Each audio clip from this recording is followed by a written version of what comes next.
적이 저절로 붉어질 리는 없다. 저 안에 태풍 몇 개, 저 안에 천둥 몇 개, 저 안에 번개 몇 개, 저 안에 벼락 몇 개 들어있어서 붉어지는 것일 게다. 적이 저 혼자 둥그러질 리는 없다. 저 안에 찬설이 몇 날, 땡볕 두어 달, 초생달 몇 밤 들어있어서 둥그러지는 것일 게다. 대추야, 너는 세상과 통하였구나. 장석주 시인의 대추 한 알이라고 하는 시입니다. 대추 한 알이 붉어지기까지 태풍과 천둥, 번개, 벼락의 조력이 있었다면, 대추 한 알이 둥그러지기까지 찬설이와 땡볕과 초생달의 도움이 필요했다면, 사람의 인생이야 두말할 필요가 있겠습니까? 대추 한 알도 걸진데 인생이 살아나가면서 어찌 저 혼자 독약청청할 수 있겠습니까? 이 땅에 80억이 넘는 인구가 산다고 하지 않습니까? 그런데 이 80억의 인구를 우리는 두 종류로 나눌 수 있습니다. 한 종류는 내가 했다, 내가 한다 라고 외치는 부류가 있는가 하면, 하나님이 하셨습니다, 하나님이 도와주셨습니다, 하나님이 나를 이끌어 주셨습니다 라고 고백하는 부류가 있는 것이죠. 물론 신앙인과 불신앙인의 구분점이기도 한 것입니다. 성경을 우리가 보면 이사야 43장 7절에 인생의 목적이 무엇이냐? 인생은 하나님에게 영광 돌리는 것이다. 이사야 43장 21절 보면 인생의 존재 이유가 무엇이냐? 인생이 왜 하나님이 창조해 주셨느냐? 하나님을 찬송하기 위해서다. 이렇게 규정짓고 있습니다. 우리 인생은 하나님의 영광을 돌리기 위해서, 하나님을 찬송하기 위해서 이 땅에 존재한다라고 하는 것입니다. 아담과 하와가 태초에 그 행복의 동산 에덴에서 쫓겨난 이유가 무엇입니까? 내가, 나도 라고 하는 것 때문이었죠. 사단이 아담과 하와를 향해서 유혹을 하지 않습니까? 네가 동산 중앙에 있는 나무인 그 선악과 나무 열매를 따먹으면 눈이 밝아져서 선악을 판별할 줄 알게 되는데, 이 선악을 판별함이 바로 하나님이야. 너도 하나님처럼 될 수 있어 라고 욕을 했고, 그 욕에 이 아담 하와가 넘어가고 만 것입니다. 나도 하나님이 될 수 있어, 나도 내 마음대로 살 거야 라고 하는 뜻이죠.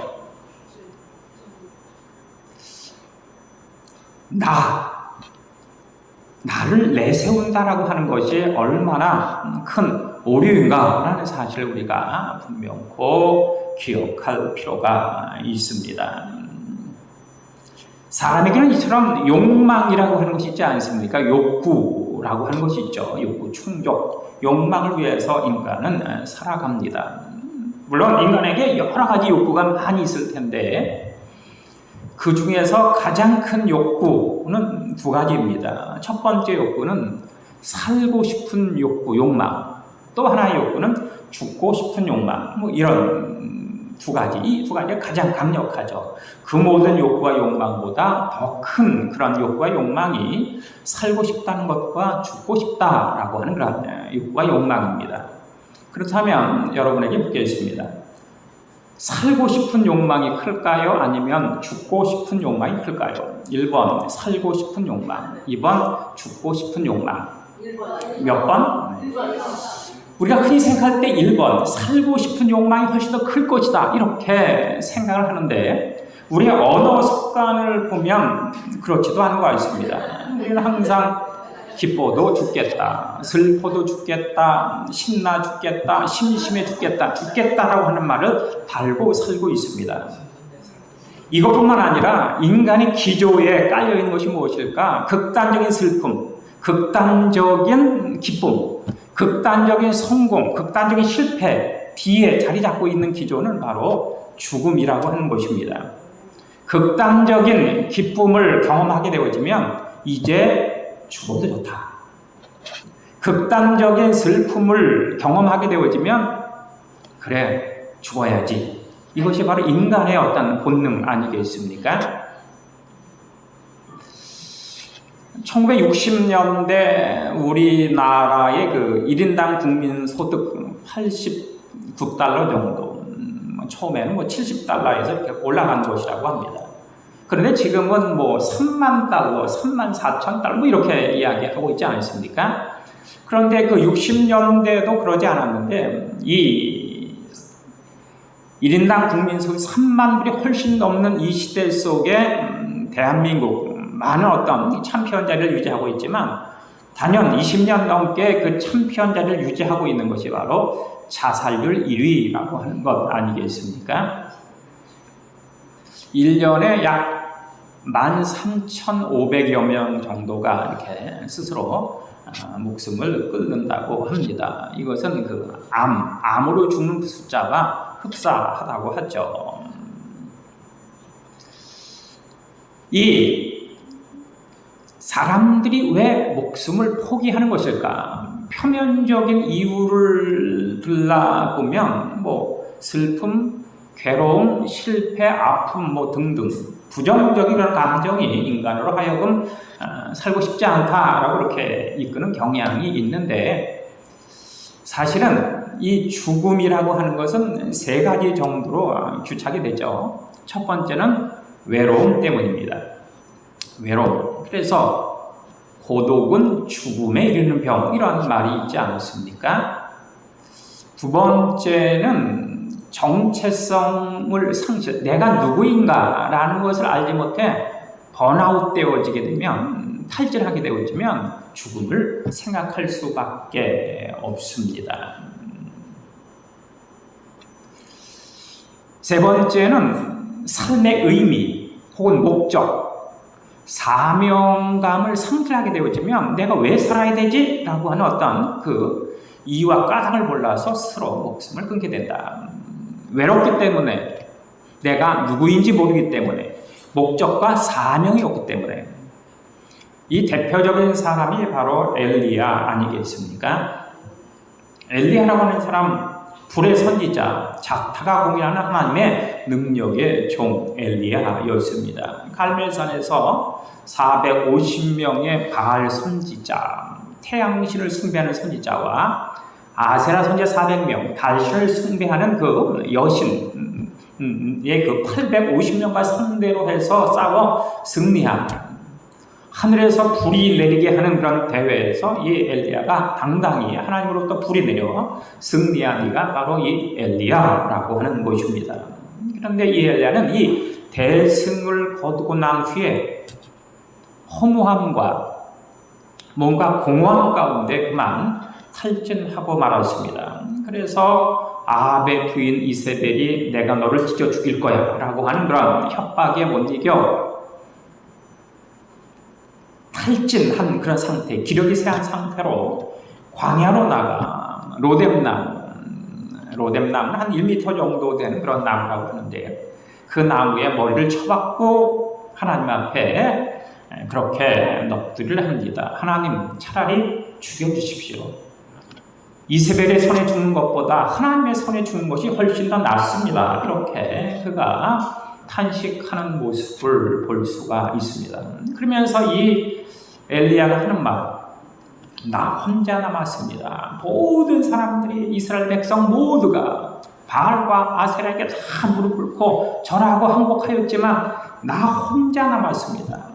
외롭습니다. 고독합니다. 도저히 나 혼자 견딜 수가 없습니다. 라고 하는 것이 바로 이 엘리야의 생각이었죠.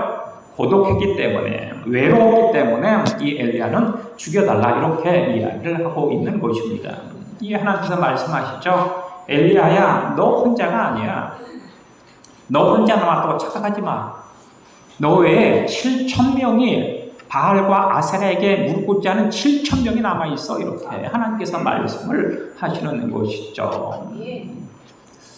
두 번째로 이 엘리야는 850명의 이방 선지자와 승리하고 났는데 자신이 없어요. 이세벨이 공갈 협박을 하자 진짜 내가 하나님의 종인지 하나님의 사람인지 하나님이 나를 도와주실 것인지 내가 누구인지 확신이 서질 않습니다. 갑자기 자기 정체성에 혼란이 찾아왔습니다. 내가 누구인지 모르게 되어지면 결국 번아웃, 탈진할 수밖에 없죠. 그래서 그는 지쳐 하나님 앞에 투정하다가 그냥 잠이 들고 말았습니다.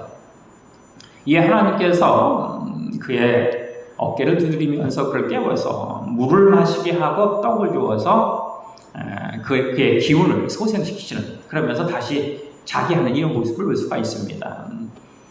편안히 쉬어라, 마시고 먹고 쉬어라, 그래서 기운을 회복해라, 이렇게 하시는 것이죠. 세 번째로 이 엘리야 850명의 이방 선지자들과 싸우고 난 다음에 나 할 일은 다 했어, 나는 더 이상 할 일이 없어, 이렇게 그가 그 허무함과 공허함 가운데 빠져만 것입니다.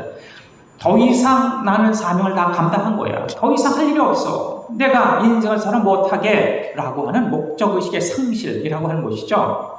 이에 하나님은 잠에서 깨어나 기운을 소생한 이 엘리야를 호렙산으로 부르시고 아주 세미한 음성 가운데 이 엘리야를 만나 주시면서, 엘리야야, 너는 사명이 끝난 것이 아니야, 너는 앞으로 할 일이 있어. 아람에 가서 하사엘로 기름을 부어 그를 왕으로 삼아, 이스라엘 가서 예후에게 기름 부어 그를 왕으로 삼아, 그리고 너의 후계자로 엘리사를 기름 부어 너의 후계자로 삼아야 한다, 이렇게 말씀을 하시는 겁니다. 목적을 상실하게 되어지면, 사명을 상실하게 되어지면 더 이상 할 이유가 없죠. 결국 사람은 사명만큼 사는 것 아니겠습니까? 하나님께서 우리에게 주신 최초의 선물, 그것은 바로 창세기 1장에 나오는 에덴입니다. 행복이죠. 하나님은 우리에게 최초로 행복을, 기쁨을, 즐거움을 우리에게 선물로 주셨습니다. 그리고 하나님이 주신 최고의 선물, 그것은 이 에덴, 이 행복을 유지하고 치리하고 보존하라고 하는 그런 선물을 주었습니다. 그 행복을 간직하라라고 하는 선물이죠. 세 번째로 최대의 선물은 그 행복, 내가 너에게 행복을 주었는데 그 행복을 유지하고 치리하고 보존할 수 있도록 내가 너와 함께 할게, 임마누엘이라고 하는 선물을 주었습니다. 즉 무슨 뜻입니까? 하나님이 우리에게 주신 선물은 세 가지죠. 최고의 선물, 최초의 선물, 최고의 선물, 최대의 선물. 첫째도 행복, 둘째도 행복, 셋째도 행복이라고 하는 것인데, 그런데 안타깝게도 하나님께서 우리에게 이 세 가지 선물을 주셨는데, 그리고 우리를 택정, 무속, 인쳐서 주의 자녀 백성 일꾼 삼아 주셨는데, 하나님의 자녀 백성 일꾼된 우리들마저도 행복하지가 않습니다. 이 어찌된 일일까? 하나님이 첫 번째로 두 번째, 세 번째도 우리에게 계속 행복을 주시었음에도 불구하고 우리가 왜 행복하지 못한 것일까? 의아하지 않을 수 없지 않습니까? 하나님이 우리를 간절하게 행복하기를 원하고 계시는데 정작 우리는 행복하지 않으니 무슨 까닭일까? 여기에서 분명한 그런 어떤 이유가 있죠. 첫 번째는 우리가 행복하지 못한 까닭은 죄악 때문입니다. 죄 때문에. 하나님 말씀하시지 않습니까? 내가 거룩하니 너희도 거룩해라. 이 거룩이라고 하는 어떤 이 공감대가 형성되어야 하는데, 이 거룩이라고 하는 공감대가 형성되지 못함으로 말미암아 소통이 불통이 되어지고 결국 행복하지 못한 것. 일례로 예를 들게 되어지면, 가정에서 아이가 하루 종일 밖에서 나가 놉니다. 진창에서 흙장난하고 그렇게 아주 신나게 놀다가 때가 되면, 식사 때가 되어지면 배가 고프니까 이 흙깡탱이가 돼서 이 아이가 막 집으로 달려오면서 엄마 밥 줘 배고파 라고 소리를 치며 집 안으로 뛰어들어오지 않습니까? 하지만 이때 이 흙깡탱이가 돼서 엉망진창이 돼서 뛰어들어온 이 아이에게 그대로 밥을 줄 부모가 어디 있겠습니까? 절대로 이 깡탱이가 된 배고파 쩔쩔매는 아이지만 절대로 그대로 밥을 줄 수 없습니다. 엄마는 이야기하죠. 철수야, 영희야, 빨리 옷 벗어. 욕탕에 가 씻어. 깨끗이 씻고 돌아가서 새 옷 입고 이 식탁에 앉아. 이렇게 이야기하지 않겠습니까? 그 깡탱이가 된 상태 속에서 식사를 할 수 없듯이 죄 가운데 있는 우리가 행복할 수 없죠. 또한 우리가 행복하지 않은 이유는 아버지를 떠났기 때문에, 아버지 집을 떠났기 때문에 행복하지 못한 것입니다. 탕자가 아버지부터 억지로 자기 재산, 분깃을 받아 먼 나라로 가 호랑방탕하고 다 탕진하고 말았습니다. 어떻게 되어 있습니까? 비참하게 되어지죠. 돼지 우리에 들어가 돼지의 그 먹이 지엄 열매를 빼앗아 먹는, 눈치를 보면서 빼앗아 먹는 아주 비참한 상태로 이렇게 추락을 하고 말았습니다. 왜 이렇게 비참해진 것일까? 아버지를 떠났기 때문에, 아버지 집을 도망쳤기 때문에 이러한 현상이 나타나는 것입니다. 천상병 시인은 귀천이라고 하는 시에서 이렇게 노래를 하죠. 나 하늘로 돌아가리라. 새벽빛 와 닿으면 쓰러지는 이슬 더불어 손에 손잡고 나 하늘로 돌아가리라. 기세에서 놀다가 구름이 손짓하면 노을빛 함께 밤 둘이서 나 하늘로 돌아가리라. 이 세상 소풍 끝내는 날 나 가서 아름다웠다고 행복했노라고 고백하리라. 이렇게 이야기하고 있습니다.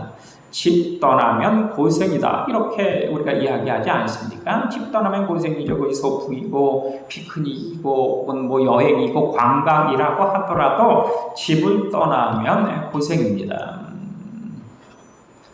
탕자가 집을 떠남으로 말미암아 이렇게 아주 비참한 그런 어떤 신세가 되어지고 만 것입니다. 아버지를 떠나면, 본향을 떠나면 행복할 수 없죠. 행복의 파랑새는 가정이 있다고 하지 않습니까? 찌릿찌릿 밑지루도 이야기하죠.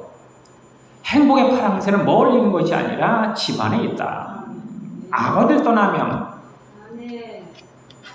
주님을 떠나면, 주의 전을 떠나면 행복할 수 없는 것은 뭐 당연한 일입니다. 또한 행복하지 못한 까닭, 인간이 행복할 수 없는 까닭은 회개치 않았기 때문이죠. 죄를 회개해야 되는데, 철수나 영희가 욕탕에 들어가서 목욕을 해야 되는데 목욕하지 않고 씻지 않고 옷을 갈아입지 않고 뭐 땡깡을 부립니다. 밥줘 막 난리를 피는 그런 현상이 가끔 일어나지 않습니까? 이 아이는 급하죠. 배가 고프니까 먼저 밥을 달라고 하는 겁니다. 죄를 회개하지 않고는 행복할 수 없습니다. 그런데 이 탕자의 경우는 어떠합니까? 탕자가 그 비참한 상태 속에 돼지 우리에 들어가서 돼지의 그 먹이 그 지엄자를 빼앗아 먹는 그 비참한 안타까운 그런 상태 속에서 그가 한 가지 생각을 떠올리게 되는 것이 바로 아버지 집을 떠올리게 되는 것입니다. 아버지 집에는 최소한 종이라도 하이라도 노예라도 최소한 배는 골지 않는데 배부르게 먹는데 라고 하는 생각을 하게 되죠. 그러면서 그런 결심을 하는 겁니다. 아버지 집으로 돌아가야겠다. 물론 아버지에게 면목이 없어서 얼굴이 뜨거워서 아들로 받아주십시오 라고는 말을 못하겠지만 종이라도 하이라 노예라도 받아주십시오 이렇게 간청하고 부탁해야겠다라고 하면서 그가 아버지 집으로 돌아오게 되는 것입니다. 아버지 집으로 돌아온다라고 하는 것이 무슨 뜻입니까? 회개죠. 회개라고 하는 것은 행동이 따라야 하죠. 마음만은 안 됩니다. 생각만은 안 돼요. 회개는 행동이 따라야 된다. 이 탕자는 행동했습니다. 아버지 집으로 돌아오게 되는데 이때 아버지 매일 밤 집안에 환하게 불 켜고 대문을 활짝 열고 아들을 기다리다가 오지 않으니까 이제는 아예 동구밖까지 나와서 아들이 언제 오나 이렇게 목이 빠져라 눈이 빠져라 기다리다가 결국 돌아올 아들을 먼저 발견하고 아들에게 막 달려가 그 아들을 얼싸안고 입 맞추고 목욕시키고 새 옷 입히고 새 신발 시키고 손에 가락지를 끼우고 살찐 송아지를 잡아서 동네 사람을 불러서 잔치를 벌이는 것입니다. 이 아버지가 왜 살찐 송아지를 잡아서 잔치를 벌였을까? 이 아들의 생각, 나는 아들 자격이 없어. 아버지 시절 다 탕진했으니까 나는 더 이상 아버지 아들이라 칭할 수 없는 그런 존재야. 그런 걸 포기했습니다. 하지만 아버지 생각은 다른 것이죠. 아니야. 너가 외국으로 돌아왔으니 너가 집을 갔다가 다시금 나의 집에 돌아왔으니 너는 내 아들이야 하면서 그 아들이 나의 아들이라고 하는 것을 그 아들뿐만 아니라 동네 전체에, 세계 전체에 공식 선포하는 것이죠. 누구도 건드릴 수 없어. 이 탕자는, 철수는, 영희는 내 아들이야, 내 상속자야 라고 하는 것을 못 받기 위해서 살찐 송아지를 잡아 잔치를 벌이는 것입니다. 감히 나의 택정, 나의 구속, 나의 인침받은 누가 내 아들을 무시하거나 멸시하거나 공격해? 도저히 그럴 수 있는 없어 라고 하는 것을 못 받기 위해서 이 아버지는 이 아들을 위해서 살찐 송아지를 잡아 동네 사람을 초청해서 잔치를 벌이는 것이죠. 험한 세상 사단이 괴계와 공중 권세 잡은 자가 살고 있는 장악하고 있는 이 세상이지만 감히 하나님의 택정, 구속, 인침받은 주의 자녀 백성 일꾼들을 그 누구도 건드릴 수 없다라고 하는 자부심, 긍지, 그 담대함을 가지고 살아가시길 바랍니다. 회개해야 진정코 행복할 수 있는 것입니다. 그래서 오늘 시편 기자가 이야기를 하죠. 내가 내 허물을 하나님께 자백하리라 하고 내 죄를 하나님께 고백하고 숨기지 아니하였더니 하나님께서 내 죄를 용서해 주셨다. 그러니 경건한 자들은 하나님의 택정으로서 인침받은 자들은 주님을 만날 만한 때에 만나라는 장소에 와서 하나님 앞에 기도해라. 그러면 홍수가 범람할지라도 불구덩이에 던져진다라고 하더라도 누구도 너를 해할 수 없어. 이렇게 이야기하는 모습을 볼 수가 있습니다. 너를 조성하신 여호와 하나님, 너를 창조하신 만물의 여호와 하나님께서 말씀하여 주시니라. 내가 너를 구속하였고 내가 너를 지명하였고 내가 너를 불렀나니 너는 나의 자녀 백성 일꾼이 아니냐. 네가 물 가운데 지날 때 내가 함께할 것이고 강을 건널 때 그 물이 너를 침몰치 못하며 혹시 불구덩이 용광로 속에 던져진다라고 하더라도 그 불이 너를 태울 수 없고 불꽃이 너를 살을 수 없다. 이렇게 확약하여 주시고 있는 것 아니겠습니까? 하나님이 우리에게 주신 최초의 선물 행복, 최고의 선물 행복, 최대의 선물 행복, 왜 행복하지 못한 것일까? 죄악 때문이죠. 아버지 집을 떠났기 때문입니다.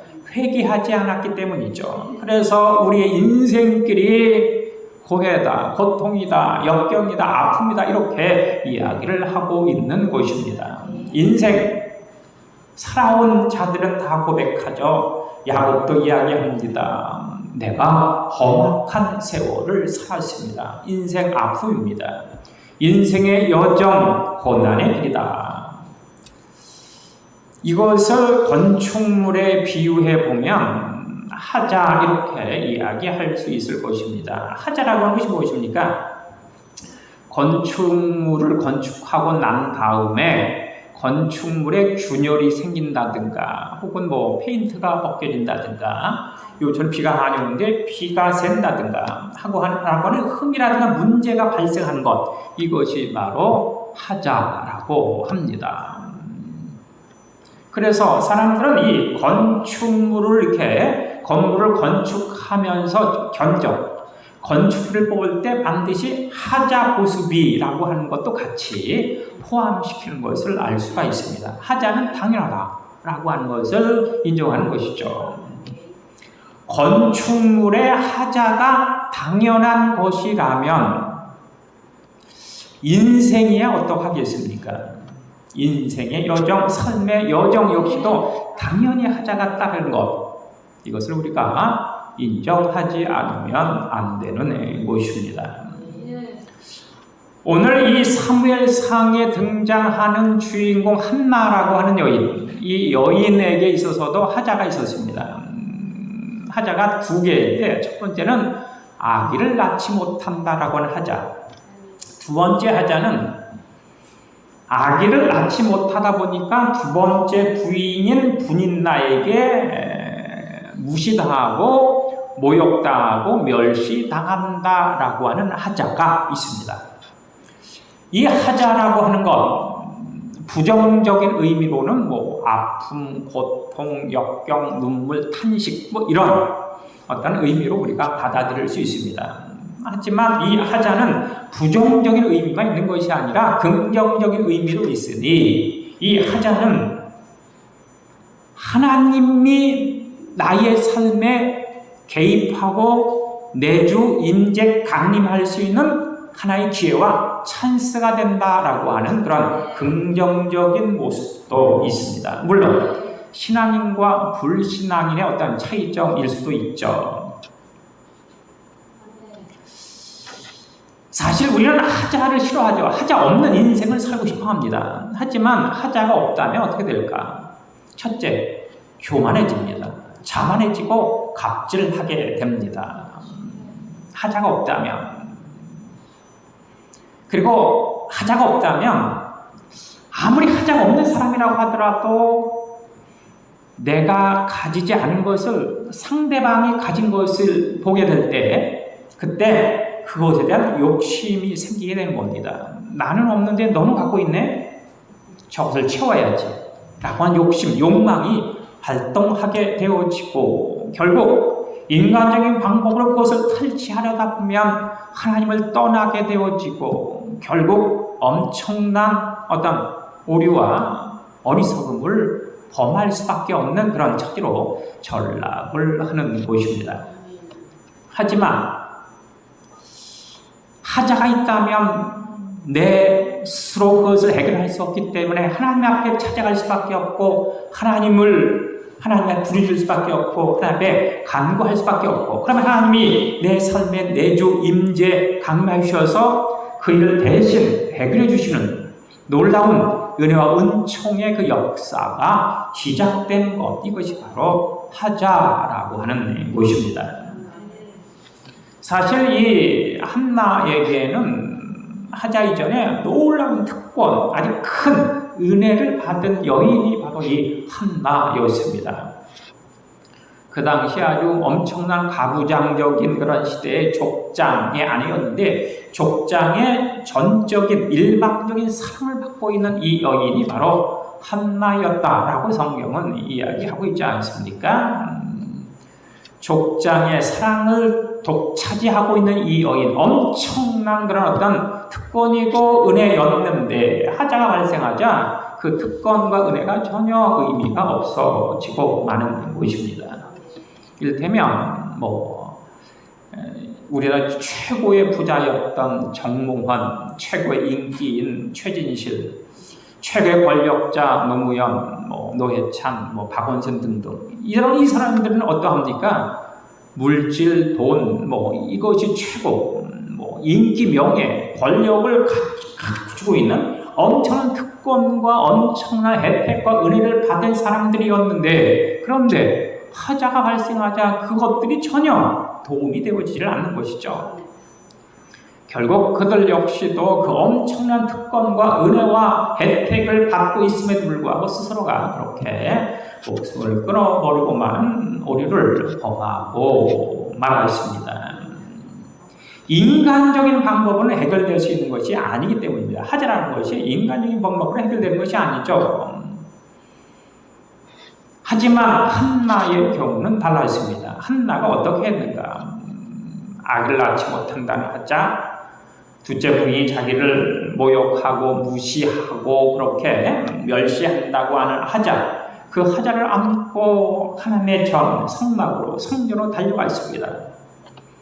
그리고 울부짖어 기도합니다. 하나님, 제발 나의 이 하자를 고쳐주시고 전화입으로 갚아주시고 하나님의 은혜를 덧입기를 원합니다 라고 눈물로 간구하고 부르짖고 호소합니다. 얼마나 통곡하면서 몸부림치면서 기도했는지 엘리 제사장이 이렇게 보면서 술 취한 여인이 들어와서 주정을 하고 있구나 라고 착각할 정도로 이 여인이 그 성전에 가서 그렇게 울부짖어 기도했다라고 성경은 이야기를 하고 있습니다.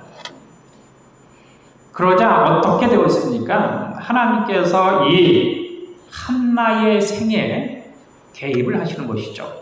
내주하십니다. 임재하시고 강림하셔서 임마누엘 하시는 것이죠. 이제껏 이 한나, 남편의 사랑을 독차지하면서 만족하며 살다가 바로 이 문제가 발생해서 너무 억울했는데 이 하자 때문에 주의 전에 달려나가 부르짖어 기도하고 간구하다 보니까 이제는 새로운 삶, 거듭난 삶, 변혁된 삶의 자리에 우뚝 서는 그런 여인이 될 수 있었다.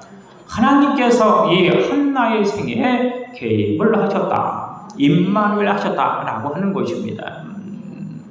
이 땅에서 우리가 진정한 행복의 삶을 살기 위해서는 내가 나만이라고 하는 거 있잖아요. 하나님이라고 하는 하나님의 도움과 인도하심이 반드시 필요한데 하나님이 이 한나의 인생에 개입을 하셨다, 임재하셨다라고 하는 것입니다.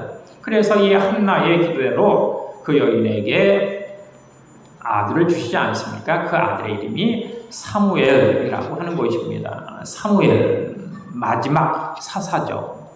사사 시대는 암흑의 시대였습니다. 하나님의 이상과 하나님의 능력과 기적이 없는 그러한 시대였는데 사무엘을 기점으로 바뀌게 되어지죠. 사무엘을 기점으로 하나님의 놀라운 역사, 능력과 권능이 내주, 임재, 강림, 임마의 역사가 시작되는 것입니다.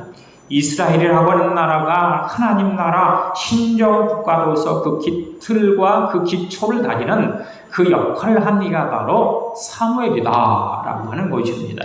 오합지졸, 그냥 지 멋대로 지 욕망대로 암흑 속에 살던 그 무리였는데, 그 군중이었는데 사무엘을 기점으로 이 군중들, 무리들, 이름 없는 그런 이들이 하나님의 백성 일꾼, 하나님의 자녀로 거듭나는 기초가 닦여진 그 기초석을 닦은 이가 바로 사무엘이다라고 하는 뜻입니다. 그리고 무엇보다도 이 사무엘 이전에도 없었고 이외에도 없던 가장 왕다운 왕, 지금도 유대인들, 이스라엘 사람들은 다윗만을 왕으로 인정하지 않습니까? 하나님 마음에 합당한 왕 다윗에게 기름을 부어 왕으로 삼으니 그가 바로 사무엘이다라고 하는 것입니다. 너무너무 중요하죠. 우리는 하자가 있지만 하나님이 동행하여 주심을 행복으로 믿는 믿음의 사람들 아니겠습니까? 이 땅에서 우리가 하자를 피할 수도 없죠. 아픔과 고난과 험악한 세월을 도망칠 수 없지만 그럼에도 불구하고 그 세계 속에 하나님의 내주 임재 강림하신 임마누엘이라고 하는 것, 그런데 이 임마누엘이 행복이다라고 믿는 사람들이 바로 우리 믿음의 사람들이다라고 하는 것을 우리가 기억할 필요가 있지 않겠습니까? 하나님은 사람을 들어서 일을 하시는데 어떠한 사람을 들어 일을 하실까? 믿음의 사람들을 들어 일하시는 것이죠. 그리고 하나님께서 일하시는 장소가 바로 하자라고 하는 것을 통해 일을 하시죠. 하자 속에서 믿음의 사람들 택해 하나님은 일을 하신다. 그래서 하자는 축복을 싼 보자기다, 이렇게 우리가 이야기를 하는 것입니다. 그 보자기를 풀면 그곳에, 하자라고 하는 보자기를 풀면 그곳에 보화가 숨겨져 있기 때문입니다. 마치 뾰족뾰족한 밤송이를 이렇게 벗기면 그 송이 안에 탐스러운 그 알밤, 삼형제, 오형제가 들어있듯이 말입니다. 하자를 믿음으로 승화시켜서 하나님의 놀라운 역사로 그렇게 변혁시켜서 진정한 하나님의 사람, 하나님의 일꾼, 하나님의 축복자가 되어주시기를 간절히 주의 이름으로 축원합니다. 기도하시겠습니다. 주님 감사합니다. 험악한 세월, 하자의 인생, 아픔의 그 삶의 여정을 살아갔지만 그럼에도 불구하고 나와 함께 하시는 하나님으로 내가 행복할 수 있다고 하는 것을 믿는 믿음의 사람들 우리 모두 진의 가족으로 구별하여 주시고 성별하여 주옵소서. 예수님 이름으로 기도합니다. 아멘.